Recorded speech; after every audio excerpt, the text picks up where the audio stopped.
नमस्कार. विचार करा, एका सरकारकडे स्पष्ट बहुमत आहे आणि तरीही त्यांचं एक महत्त्वाचं विधेयक लोकसभेत नामंजूर होतं. हे कसं शक्य आहे? 12 वर्षांच्या इतिहासात पहिल्यांदा असं घडलंय. या घटनेला सरकारचा ऐतिहासिक पराभव का म्हटलं जातंय? चला समजून घेऊया की हे नेमकं घडलं तरी कसं. ही बातमी खरंच खूप मोठी आहे. तब्बल 12 वर्षांनंतर मोदी सरकारला लोकसभेत पहिल्यांदाच पराभवाची चव चाखावी लागली. ज्या सरकारकडे स्वतःच्या दमावर बहुमत आहे त्यांचं विधेयक असं फेटाळलं जाणं हे राजकारणात खूप काही सांगून जातं. पण हा आकड्यांचा खेळ नेमका फसला कुठे तेच तर आपल्याला समजून घ्यायचं आहे. तर सगळ्यात आधी हे पाहूया की हे विधेयक होतं तरी काय आणि यात असा काय पेच होता की सरकारची सगळी गणितच चुकली. यातला सगळ्यात महत्त्वाचा शब्द आहे मतदारसंघ पुनर्रचना. सोप्या भाषेत सांगायचं तर लोकसंख्या बदलते, त्यानुसार लोकसभा मतदारसंघांच्या सीमा म्हणजेच बाउंड्रीज नव्याने आखल्या जातात, जेणेकरून प्रत्येक खासदारामागे साधारणपणे सारखीच लोकसंख्या असेल. आणि इथेच खरा वाद सुरू झाला. सरकारचं म्हणणं होतं की 2011च्या जनगणनेनुसारच आपण हे बदल करून टाकूया. पण विरोधक ठाम होते. ते म्हणाले अजिबात नाही. आधी नवीन जनगणना करा, ताजी आकडेवारी समोर येऊ द्या आणि मगच काय ते बदला. हाच तो वादाचा मुख्य मुद्दा ठरला.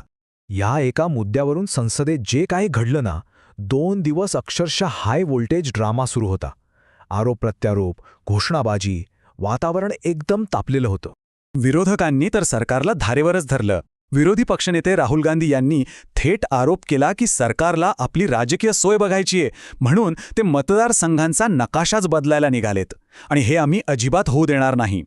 यावर सरकारकडूनही तितकंच जोरदार उत्तर आलं. गृहमंत्री अमित शहा यांनी स्पष्टच सांगितलं की जर हे विधेयक पास झालं नाही तर त्याचे जे काही परिणाम होतील त्याची सगळी जबाबदारी ही फक्त आणि फक्त विरोधांची असेल. या सगळ्या गदारोळानंतर वेळ आली मतदानाची आणि इथेच सरकारचा सगळा हिशोब फसला. चला तर मग बघूया हा बहुमताचा आकडेखेळ नक्की होता तरी कसा. आता ही गोष्ट नीट समजून घ्या. हे काही साधंसुधं विधेयक नव्हतं. ही होती घटनादुरुस्ती. आणि अशा विधेयकांसाठी साधं बहुमत म्हणजे 50% पेक्षा जास्त मतं चालत नाहीत. त्यासाठी लागतं विशेष बहुमत. म्हणजे जेवढे खासदार 1000 आहेत आणि मतदान करतायत त्यांच्यापैकी 2/3 खासदारांनी बाजूने मत देणं गरजेचं असतं. ठीक आहे.